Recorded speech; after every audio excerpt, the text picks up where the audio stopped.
All right. Okay, here we go. This is the greatest story never told, and this is part five. It's time to meet who we really are. We figured out that we're part of nature, got all this going for us, and we're here in this life, and occasionally we get a look. This group gets a look away from the physical world life, start to know thyself, thy eternal, energetic self, and start to come into a realization of the importance of our thoughts, because thoughts are things, and we come from a mental universe.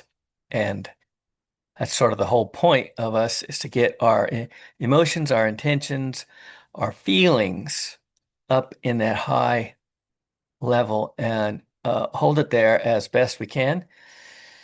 It's okay to spike down. It's not the sin of the world, but most of the time you want your your emotions, you want them up high, and then we get to complete this place. And once you start having experiences, universe is waiting for us to seek.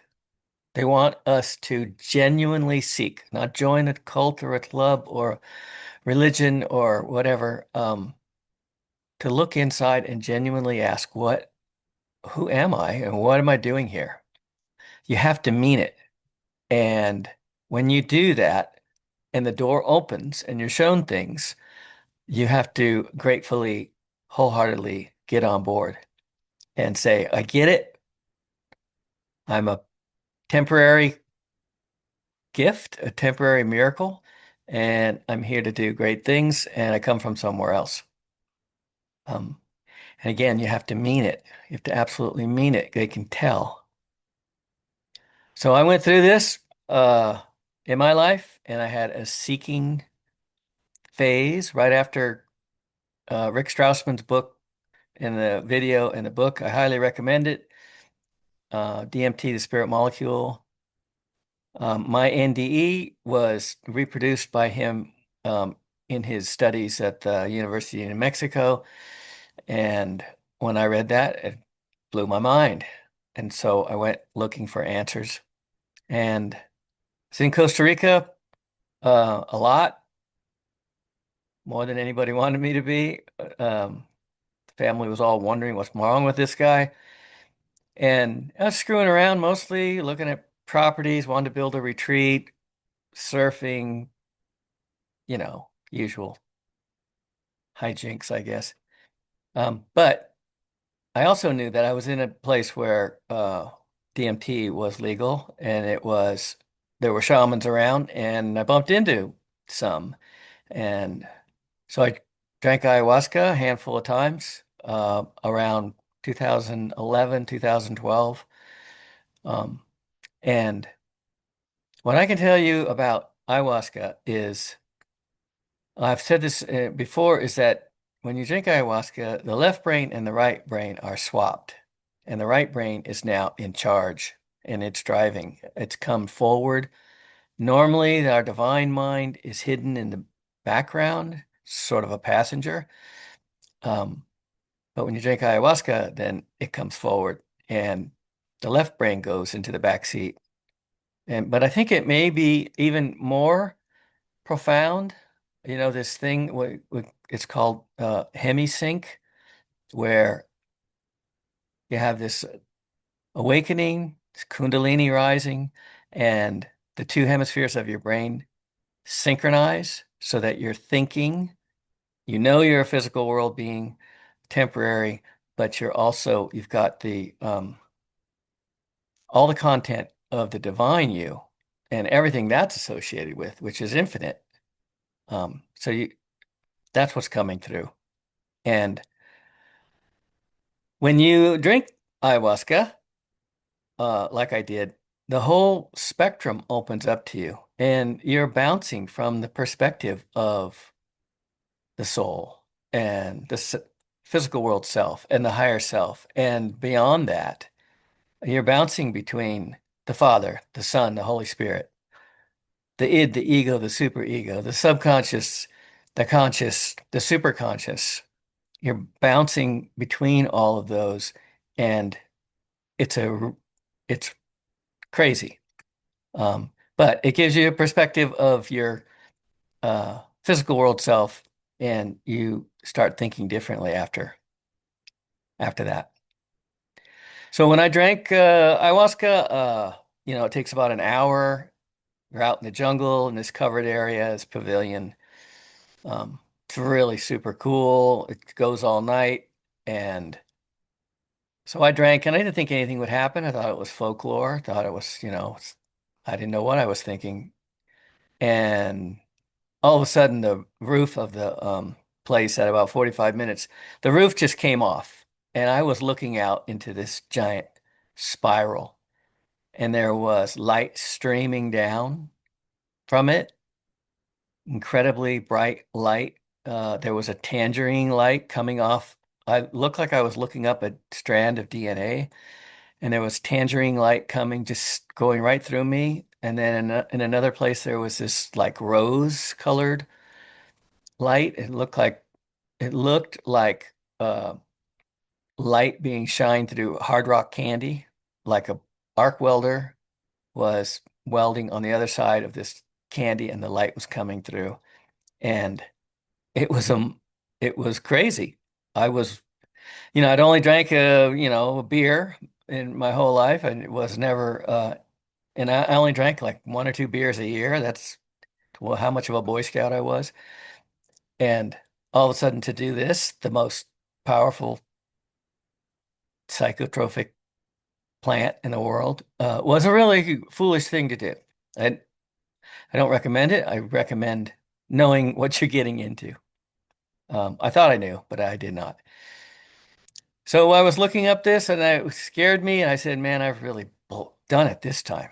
And I kind of rolled over, and I was trying to make it go away, and sort of passed out.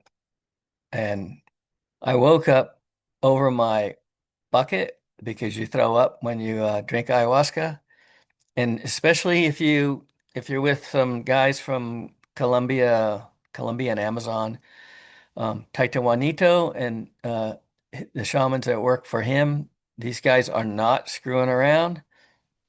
99% of the room is going to uh, really be impacted. It's not this light tea. It was like a chocolate shake, a large chocolate shake, several swallows to get it all down. Um, uh, and it affected me like it was supposed to. And I was vomiting, throwing up in this bucket, and I didn't have anything in my stomach. It was mostly what came out was mostly this roaring sound, and it was like air. It was kind of embarrassing because it was really powerful. And somewhere in all that, um, this there was this bluish black mass that came out of me. And picture is really good at describing that. And it bounced into the bucket. It couldn't hold it all. It was this big mass, and it was like a mist or a liquid or a gel. It wasn't of this world. Um, and it kind of floated above the floor like heavy smoke, and it was moving across the floor. And um, I completely freaked out. I looked at my friends. I'm like, what is going on? Um, because this came out of me. It was a really powerful thing.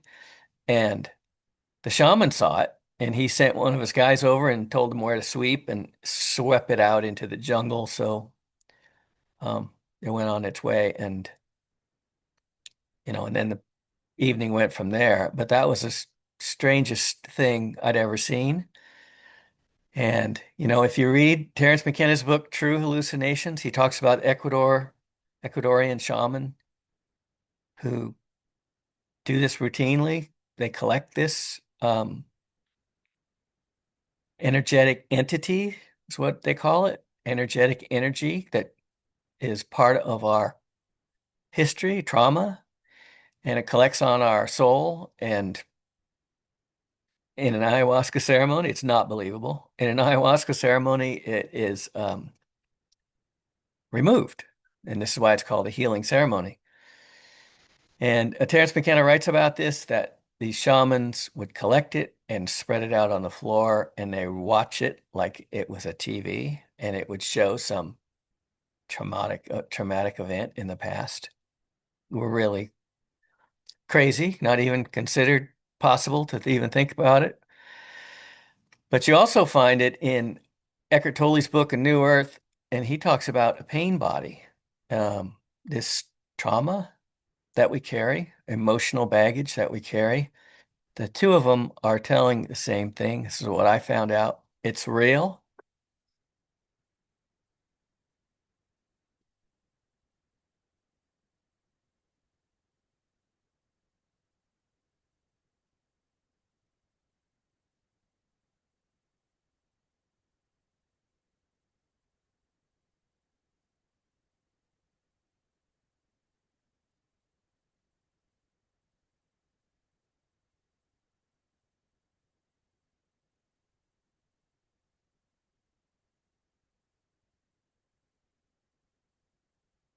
So in the Green Mile, John Coffey can heal people. He can take away their pain. Um, Physical problems show up in our lives. It has something to do with this emotional trauma that we carry. It's limiting us. I know after that time when I saw that stuff leave, the next day, I think the next day I was recovering. The day after that, I went for my normal run, which was like 7 miles, and I could not get winded. I could not get tired. I ran it 3 times, like at 20 miles when one of my friends said, "Hey, you don't understand what you just unloaded a whole bunch of stuff that's been holding you back." And um, it was shocking. It's a true physical thing. And in the field of dreams, this is healing these emotional traumas. This is what all of this was about. Ease his pain. This is Kevin Costner's father, he was finding him a way to resolve his pain. And also the black guy also that was traveling around with him. They were, you know, healing these emotional things that they were carrying. And in the movie Inception, it's a really good movie. These guys are cruising around in the mental world of in people's dreams. And um, DiCaprio has this baggage he's carrying about his wife, and he keeps blowing. They have all these things they're supposed to do, and he keeps blowing it because he brings this low energy uh, trauma into these dreams and ruins what they're trying to do. So it's a real thing. Um, I drank ayahuasca, like I said, a handful of times, and then from 2013 till 2016, I kept going down to the same area, usually the same village, and I would stay for weeks or months at a time, work in the kitchen, work in the jungle, volunteer, and I'd go through their programs. They have a bunch of programs. It's a place called Pachamama. But I was actively seeking, but still enjoying myself. And part of that was in this place I was staying, you'd each night you'd go into this hall and there'd be an hour of silence every night and silently walk up this trail to this temple, this hall in the jungle, beautiful place, and sit there for an hour, a little bit more, and then everybody would silently walk back to the village. It was super cool. But one night, this blue light, I talked about this earlier, but this blue light started climbing the walls. It was on a 4 second repeat, 4 to 5 second repeat. It would go up the walls, hold for tenth of a second and start back down. And I couldn't believe it. It was every time I was in there and I just sort of let go, just sort of zone out a little bit, there it was every time. The whole room would shift exactly like these two pictures. The whole room would shift, and it was another dimension, um, this perspective of another dimension. It's super, super cool. And that went on for a couple nights. It was all my friends were like, "What is going on with you?" And then all of a sudden, I started seeing auras around people. It had everything to do with their emotions, their thoughts, what they were feeling. Their faces would change, just like a Picasso. The faces would start to rearrange if you sat quietly and um, looked into their eyes, eye gazed, kind of again zoned out. Other faces would show up. Past lives would appear over their face. It was absolutely wild. The sky was sit and look in the sky, look in a blue sky, and what I saw was purple and green. And that is the colors of divine love coming from the divine, orchestrating our world. And if you take purple and green and put them together, you have blue. And that's our blue sky. We can't see it. We can't see the purple and green that's coming here, but that's what it is beyond the blue. And we're shown this all the time. The work of Picasso and the work of Van Gogh. There, we're shown what i- is beyond our perception. So I said that sometimes I would sit with people and look into their eyes, and other faces would show up. And this was the most remarkable thing because it wasn't a picture, it was a character, animated, mostly happy, a lot of times kind of perplexed, and sometimes kind of frantic, talking incessantly, trying to tell some story about their life that uh, was unfinished or something. But they were past lives, and it was really interesting because if somebody was a solemn person, most of the people that I saw were solemn or neutral. Their faces, see male, female, all races. Sometimes I'm not human. And there was one woman in the village who was super happy. She was always working on things, always decorating things. She was creative and friendly. And um, we were doing this thing where we kept changing partners, and this was going on. It was kind of spontaneous on my part, and all of a sudden, all these past females of her were showing up, and they were all incredibly joyful, expressive, super happy to see somebody, they're talking to me. It was really bizarre, and it's just this is what we are. We are a concoction of many, many lives. They're carried on our soul, and sometimes we don't have as much control in this life. And I think that's what the movie Sybil is about, where all these personalities come forward, 20 some personalities come forward, completely different people come forward and act out through her and through her present life. And, that's really what's going on here. Anytime you're trying to explain why did this guy act this way or how could they do that, or, a lot of times it's some other life has come forward. Um, that's what I think.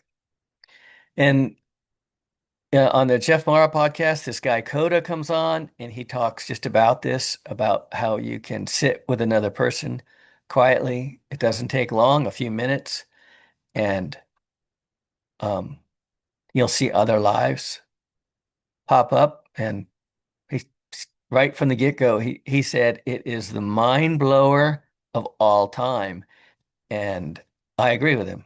He couldn't have put it any better. It's a complete shocker that this is kind of a projection that we're living in here. It's very convincing. Um, but it's our brains are being told what we see and then we buy it. And in Osho, in the meditation, The Art of Ecstasy, I think it's chapter 19, he talks about doing this eye gazing thing, about doing it in a mirror. And you can look back at your past lives. It takes a few nights, but all the instructions are in there. It's the craziest thing you'll ever see. And to help explain this a little bit is, we've been saying this from the get-go, that consciousness, is underneath all of our physical world, and that is orbs, souls. To explain us, we have the physical body and we have a spirit body. A lot of times you'll see people when they're in an experience, they'll say, I was there, complete, my body was there complete, or I could see through my hands. But there's a spirit body that mimics our physical body. And once we don't need that anymore, we go back to a soul, and the soul is an orb.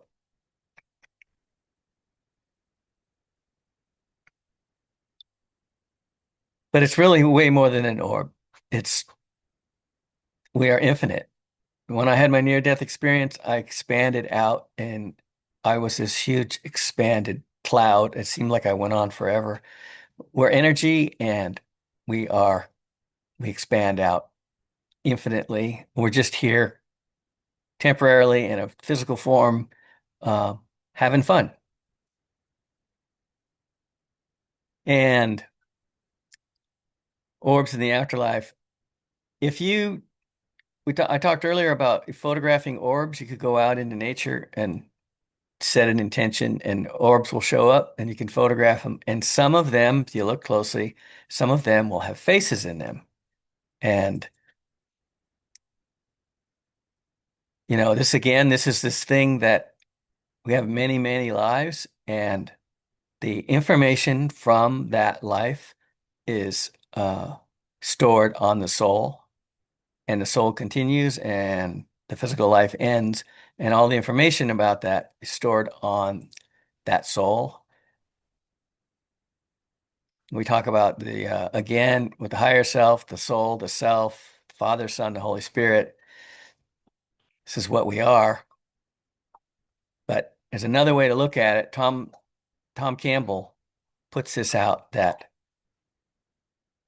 this atom to cosmos thing. I'm trying to make this understandable.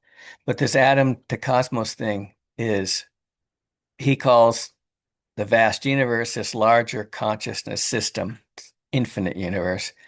And then there are individuated units of consciousness, the soul. And then there's free will awareness units. And the free will awareness units that's us. And then if you can see they're stacked on here. There's a free will awareness unit, and then it's stacked in on the soul. You can see all the smaller orbs inside of the bigger one, and then that's all printed inside the universe.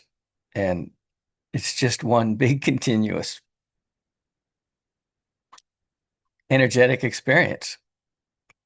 And here we are this joyous, super joyous soul having a human experience, but we also carry many, many lives with us. We are uh, very intricate souls. Studies, one after another, analyzing these pinealocytes, saying that they look like the rods and cones in the retina, and breaking it down as well, because it turns out that the pineal gland is wired into the visual cortex of the brain, just like the eyeball. So what that was getting at is, again, we're talking about what happened to me 10 years ago or more now, um, with this sudden awakening thing. And okay, so its third eye is awakening, opening, and you can see more of what's here. The Aurora Borealis is very, the Aurora Borealis is sort of something a lot of near-death experiencers, a lot of people that have an awakening, have a Kundalini awakening, they find themselves drawn to it because when you look in the sky, um, anywhere else in the world, you see a blue sky, but if you let go and just let your third eye look, then you see the Aurora Borealis everywhere you go. And you see energy and individuals behind that energy. So it's not really that much of a mystery to someone like me. This murmuration of birds, they're in tune with the natural energy that's here.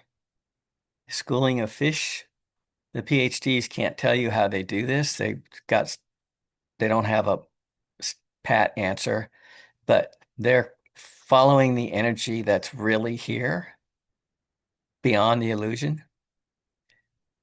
This energy is pouring down, it's building nature. It's what we belong to. The more of that energy that we can consume, um, the closer we are back to nature. And Trisha Barker, in all of her interviews, she always says the same thing that she tells what she tells kids, she tells her students uh, to find silence and stillness in nature, and you'll be fine. Tells them to go to nature. I love that about her message. So in 2008, Tom Petty had the Super Bowl, and again, these messages are everywhere. They're subtle. They're there for you when you're ready to see them. Um, and the Super Bowl halftime show, which hundreds of millions of people see, and in the middle of the stadium on the field, there was a swirling aurora borealis during a song, "Learning to Fly." It's pretty obvious. And then you can see there across the stage, there was this orbs that were flying, these balls of pyrotechnics, I guess. But there you can see one on the right there sailing off, and they were flying over the band through the whole thing. And there's the Aurora Borealis, and there is the orbs of what we are. And that goes back to one of the first slides we had, is that we are luminous particles of joy navigating a dimension filled with the purest essence of love, divine love, and luminous particles of joy. So what I think is, we talked about the gravitational waves, the blue waves um, that are coming from the Pleiades. I think gravitational waves are coming into our world. They carry the frequency of divine love. And when you open that divine love up, there's organization, there's information, and it pours through the over the earth. It's here all the time. I've always felt this. When I used to surf in the early morning, you'd paddle out and the wind would blow the wave back. The tip of the wave would blow it back as you paddled over it, and then it would reveal this beautiful rainbow that you were in from the spray.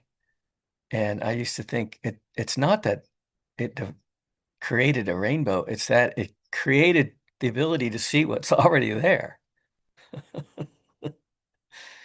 And that's what I believe rainbows are, somewhere over the rainbow. Uh, that's somewhere through the veil. And the Rainbow Bridge, where all our pets are waiting for us. It's just on the other side of our awareness. They're all there. Our pets, our family. Nobody died. They have just left the stage. So the aurora is expression of energy from the sun. You can look this up, Aurora forecast, the University of Alaska Geophysical Institute. If you're having a strange day, and I think more and more, and this is why I'm talking about all of this, I think more and more people are going to be having these same experiences. And um, this is just to prep you and let you know everything's fine. It's the veil is just coming down. And if you're having a strange day where the walls are swirling or you're seeing some of the things I'm talking about, if you go to the Aurora forecast at the University of Alaska and look at the Carrington rotation, what it's doing to the minute, called the KP index. And when it's really high, things are unstable. And I've been dealing with this for a while, been testing it. Um, when you go to a magnetically active place like ley lines, Shasta is one of the most powerful magnetically active nodes, I guess, supernodes on the planet. And a few years ago, I went to Maui and as the plane landed, I'm looking out the window and the whole ocean is purple. And usually I can bring that up by sitting quietly, but it was just up full time the whole time I was there. And when I got to my Airbnb, the walls were moving and there was light figures moving across the room and stuff. And when I went to do my talk with the Maui Ions, I could hear people in the audience, um, their thoughts. I'd have a slide up talking about something, and all of a sudden I'd hear this, oh, I had an experience like that. And I'd turn around and go, well, tell us about your experience. I mean, I heard it, and the person would just be like, whoa. And and after struggling for a little while, I just said, hey, you guys, what is going on here? I can hear you guys. And and the ocean was purple when I arrived, and the walls are moving in my place, and they laughed. And they said, silly boy, you're in magical Maui. And I'm like, well, what's so magical about it? And we were at the base of Haleakala, which is a giant um, magnetic mountain. Ram Dass lived there, just a few blocks from where I was speaking. Super magical place, super uh, unusual. And so we talked a little bit about Haleakala, and they said you should go to the top. And I said I'll do it. And so the next day I drove up there, and it was crazy. It was like the sky was like a boiling pot to me, and there were silver dots shooting everywhere, orbs, souls, and I felt fluish, and it was incredibly powerful.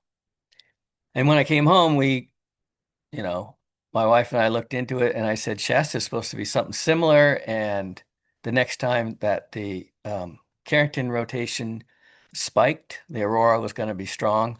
We bombed up to Shasta and it was ridiculous.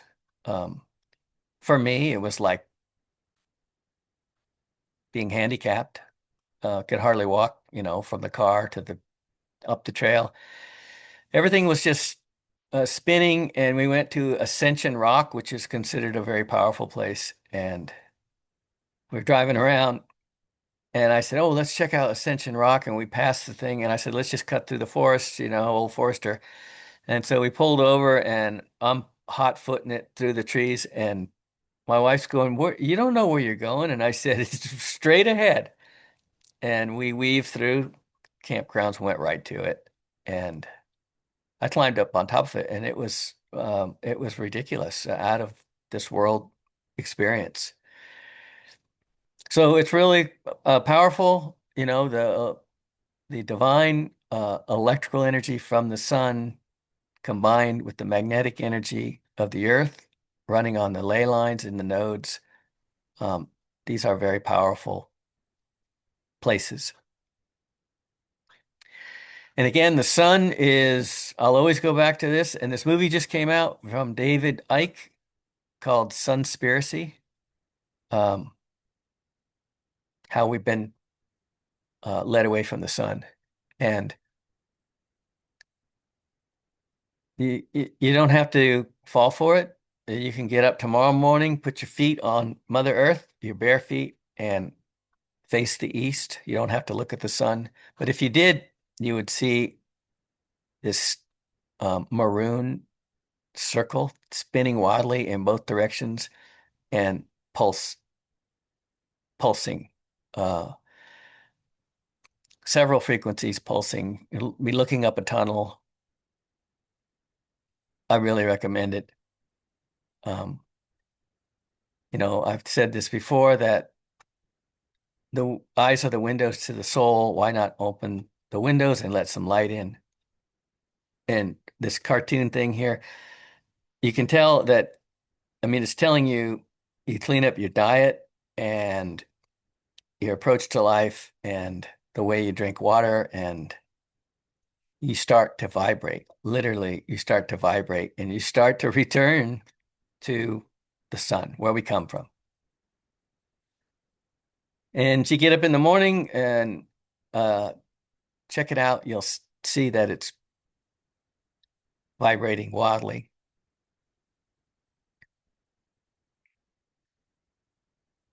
And, we're full of theta waves, our brain waves, alpha waves. You combine those when you're in deep relaxation, you can get into gamma waves, which is 30 plus. You start to flicker.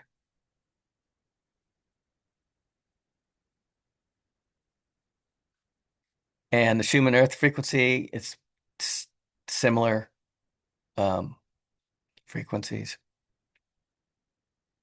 Third eye was visibly pulsing as the light codes spread all over my body. And I understood at that time that the codes that I was receiving from the sun were an activation, a sort of energy balancing color code frequency that I needed in my body. So as I closed my eyes and I saw those pulsations, I felt and allowed myself to just bathe in those color energies. And I understood.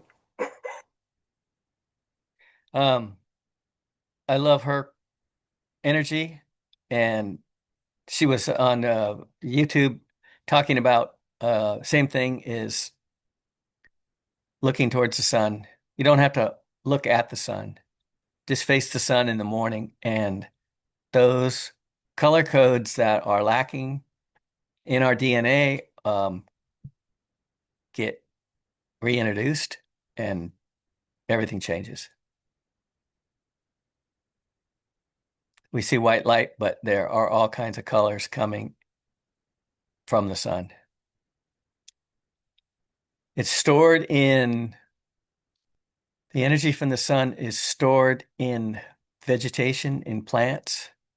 And, this is, we hear fossil fuels, but fossil fuels are the energy of the sun stored in wood, in plant material.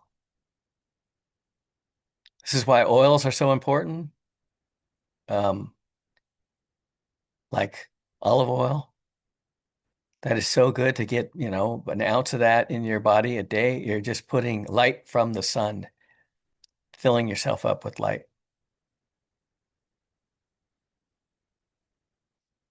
The funny thing is, the sun is flickering in the sky. If you look at it, you'll see it.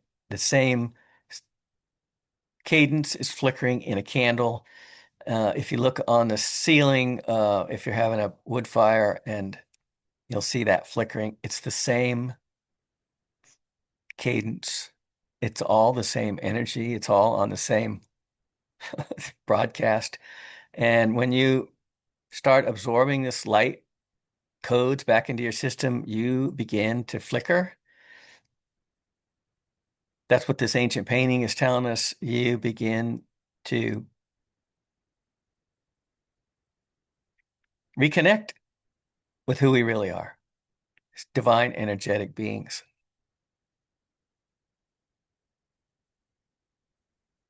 I like the guy on the right. He reminds me of myself. He looks pretty happy too. And he looks like he's a little bit trimmer than some of the other guys. So when Louisa Peck had her NDE, she flew into the sun.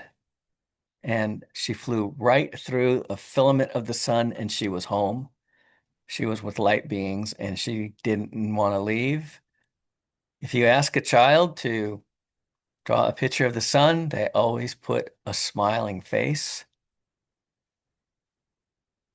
The sun is warmth and light and love. The sun is love. And the sun is coming back into our world now. This is what's just starting.